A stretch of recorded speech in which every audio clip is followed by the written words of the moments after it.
Hello there, welcome back to another video. Today I'm going to talk about Sincerely, a Louis C.K. comedy special that's just been released by Louis C.K. on his website.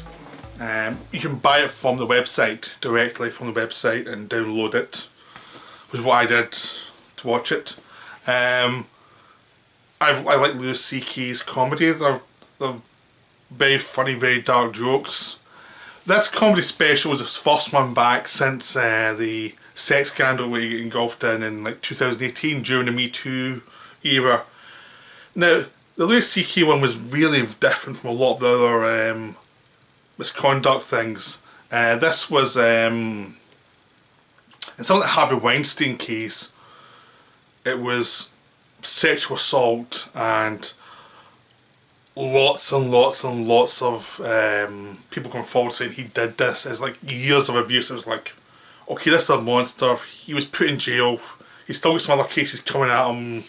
Everyone agrees, monster. Just, no one's any sympathy. Everyone thinks he's going to die. Everyone thinks hopefully he dies in jail. He's rich, so who knows. But most people could not care less about him ever getting out. They just want to see him suffer because he was a monster. There are other ones like Roman Polanski from the 70s case, where Polanski's been out of America since the 70s. He's not going back. He's been exiled to Europe. It's kind of a weird one with Polanski because he's a talented director. He's still a talented director.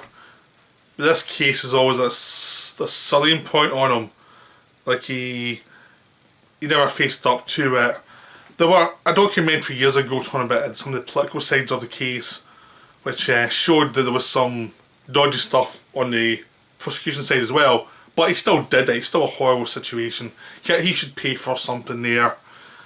In this case, he's paid for by not having any access to his main area of finance, which is the Hollywood film system. You know, if he did his time, he would have went back and made films. It's still a dodgy thing. That was unacceptable. He's moved on with his life. It's one of those ones where it's very queasy. You're not quite sure how you feel about Roman Polanski. It's so long ago. The person involved in it has forgiven him publicly, even though she says it was still unacceptable. It's still a very...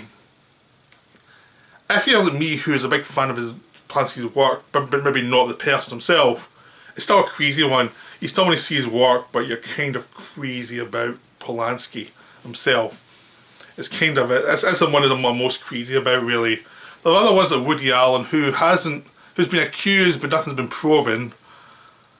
But there's enough out there to make you think this is not a nice dude. This is a guy who's has some dodgy things in his past, in my opinion. That's I've had that thought since the 90s, so since Husband and Wives. I saw Husband and Wives when it came out because it was a train wreck of a disaster because of his private life. Everyone went to see that one because it was like, is there any signs of this in the film? Everyone went to see it. And after that I stopped. I mean, Husband and Wives is not a good film to start with. We get good reviews at the time, but it's not a good film. And I was never really a big Woody Allen fan. I always thought he was a bit cold. He's always a wannabe Bergman, but never had the stuff of Bergman. Never had the darkness of Bergman, the actual brutality of Bergman. And also, I just can't believe the things said about him. I just, because he married his daughter, or his adopted daughter, it's like, as soon as you do that, to me that means you have a problem. You're beyond help, So from the early 90s with Woody Allen, it's like, I'm not watching your stuff anymore, just nope. But he kept on getting work and kept on getting people going to his films. But I was watching like, really? But that's how personal opinion dictates what you do. For that point I said, no more, nope, he's crossed the line. I don't want to watch his films. To me that was across a moral line he'd gone. And there's always these abuse claims that sound pretty gross. And, again it makes you think, I'm keeping distance. And one of the directors always wondered why people keep on going to work with him after all this, because it seemed like it was so obvious there was something wrong. it happened. They still worked with him because it was good publicity for their careers. The actors kept on going and churning them out with Woody Allen. I was like, I don't get it. Louis C.K. is a weird case because he never. It was not sexual assault. It was sexual perversion that was pretty gross. He kind of pleasured himself in front of a few people in comedy clubs like years ago, like 20 years ago. It was not. It was a long time ago. The argument was given about him was, yeah, but he was in power because he was a big star then, they weren't, they couldn't get out. But actually, in 2000, when it happened, he wasn't a big star. He was a growing comedian. He was a big enough name for it. He shouldn't have done it. So there probably was a power play going on here. But from the sounds of it, he was so into his little weird kick that I'm not sure if he was even aware of or fully aware of what he was doing, of the transgressions of what he was doing. He is now. But then I don't think he was. He was into his thing in a way that created bad judgment. Now, he got a backlash for it. He lost a lot of money. And honestly, I think I was probably right. He had a backlash for that one. He needed a backlash. That was still a horrible thing to do. But it was one of those ones where it's like, there has to be a fine night time with him. And then he comes back because it wasn't sexual assault in any way. It was just a bit of perversion. It was horrible. But that was it. It was just a gross image for somebody to see. Then that was it.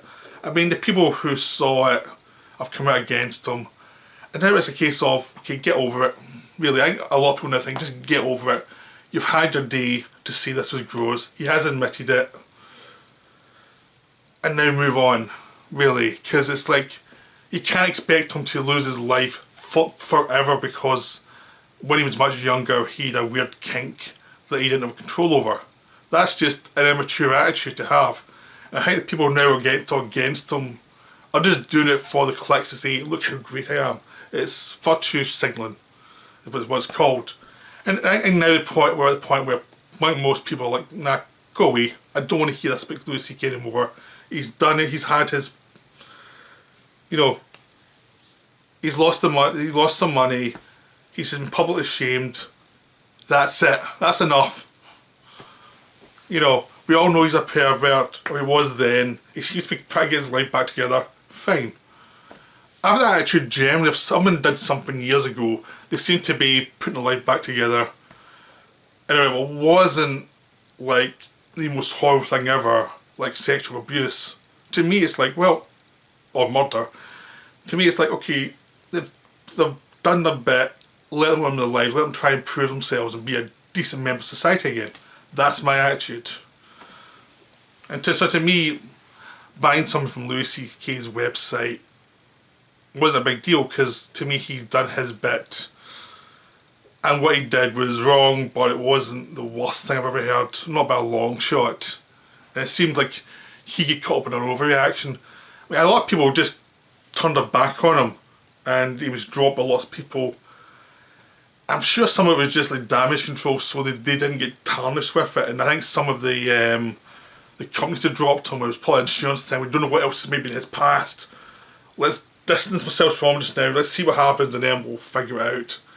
And that's probably the way it's going to happen with him. It's like, this has come out, some people have obviously come out and said, oh, it's horrible, how can you do this? But other people say, that's pretty funny, and moved on. The actual comedy special is funny, but it's not amazing. It's not his best work. It's the work of a guy who's been off the road for a while, who's had a break because of his private problems. And if you look at his stuff before the problems come up, before the problems were made public, those shows were tighter and more direct and had a bit of pace to them. This one's a bit slower, like someone who's still getting back into the groove, where you could see you lose 10 minutes of the show quite easily in the middle, where there's a bit of flabbiness to it. In a way, I don't think some of the shows he was doing for Netflix before, I don't think they had that problem. I think they were much more direct, they were much more joke to joke, and stories within the jokes, and there's always a direction to them. You always feel there's a direction to it. In this one, sometimes you feel at the beginning and the end there's a direction to it. But in the middle, it's a bit flabbier. But it's still funny. He's a very good comedy. He's a very good comedian. He makes good comedy, so he knows what he's doing. He's worked on this through shows. He's tightened it up. It's just in the middle, I think he never found... I think he needed like one more funny idea to be in the middle somewhere to kind of get it home, basically. This one, it just feels like it's a good start, there's a good end in the middle. It's decent, but it's like but it also could be expectations. Like, this is this comeback show. You have expectations it's going to be the most amazing thing ever, and it's like, no, it's just a good show. That's it. It's not as good as the Jeselnik show from last year that Netflix did. It's not as good as the last few Chappelle specials that I think also had the same problem of being a bit all over the place, that they were a little bit flabby here or there, but they were, I think, more consistent, a bit more funny than this one. But this one's still really good. This one I felt like I got my money's worth from it, because he still goes into really disturbing areas. He does confront his problems in his past. Like he starts off by asking, so how was your 2018-2019? So he has a sense of humour about it, and he does frankly bring it up. And he basically says, you have these, basically talking about how now everyone knows what his thing is. Even Obama knows what his thing is, you know. And there's also saying basically, if you're this odd, you know, people say yes, just don't. Stuff like that is really funny. It's like he's aware he went too far, he did something wrong, but he's also aware this is a very human thing to do, that this is not out of the ordinary for a human being. And there's some wonderful jokes about his family, his mother, about religion. I mean, he goes into the whole idea of the 72 virgins for Islamic extremists in a really funny way, and just generally about religious ideas of the afterlife and atheism and things. He does a really good bit in that. It's hilarious. And there's lots of weird details that he keeps on adding. It's just wonderful. So there's lots of little details. I'm trying not to give away the jokes. I just give away a few little side things, the throwaway things. I'm trying not to give away the really good jokes he does. But they are really funny. They're a really nicely put together set of jokes. It's just in the middle, we seem to be building, and then it kind of evens out for a bit before it goes back up again. It just feels like there's a bit in the middle that either had to be cut down a bit, or they needed another joke in there, another kind of set up for something that wasn't there. You just felt in the middle he was throwing out some good jokes, but there was not a sensual lead to something else. Now I think even in some of the other shows, even if it wasn't leading anywhere directly, I always felt it was leading somewhere. And this one, you feel in the beginning it's leading somewhere, you feel at the end it's leading somewhere, but in the middle it feels it's a bit aimless, and you feel there was something missing that he never figured out that could have been in there. But maybe he wanted to get this out, to get a show out, so it's like, yeah, I'm back. And this might have been the thing where he never figured out that last little bit that he needed to make it really, really, really strong. He just had a really good show rather than an amazing show. That's my only real criticism. It's not amazing, it's really good. But there's lots of uncomfortable humour. There's really, I mean, towards the end he goes into really dark places that you can't believe he would go to, but then again thinking, well, he's already been shamed, he can go anywhere he wants now. He can, in some way, it's a good thing he's been shamed, because he can just go full on to any subject he wants now, because everyone knows he's a pervert, and he can really go there and not care about it. So that's just great, because he goes to stuff that maybe even he'd have thought about not doing before. Now it's like, who cares? And it's wonderful stuff. I mean, the early part and the late part, there's just some hilariously amazing jokes that you think, I can't believe he just said that, and he throws away some of them, which makes it even funnier, because he doesn't even have to, because he's such a good comedian, he knows how to pace a joke, and he knows how to, he doesn't need to pump it up to be the most amazing thing ever. it's something that's funnier just to throw it away and let everyone else realise how funny it is. He doesn't need to. He doesn't have that. He's got that maturity to know when he can relax into a joke, and he's done enough shows with these jokes now. He knows exactly how to sell them. So it's a really good show. I'd highly recommend buying it. I mean, it's only like £7 or something, and like $8. I mean, it's not that expensive. It's an easy download from his website. It's great. I mean, because I bought something else before from his website years ago, you get emails like when something new comes out. It's very politely out saying this is what's available.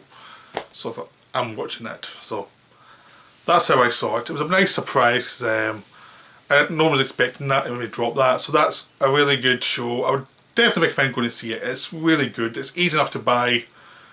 And if you're stuck in the house and you want a good dark show, this is the one for you. Okay, well, I hope you enjoyed that. I hope I've interested enough to go see this special. That's my opinion on Louis C.K. as well. I'll see you later for another show. I'll see you later. Well, I hope you enjoyed this episode. I'll see you later for another video, which is going to be very animal themed for the rest of the week. Okay, bye for now.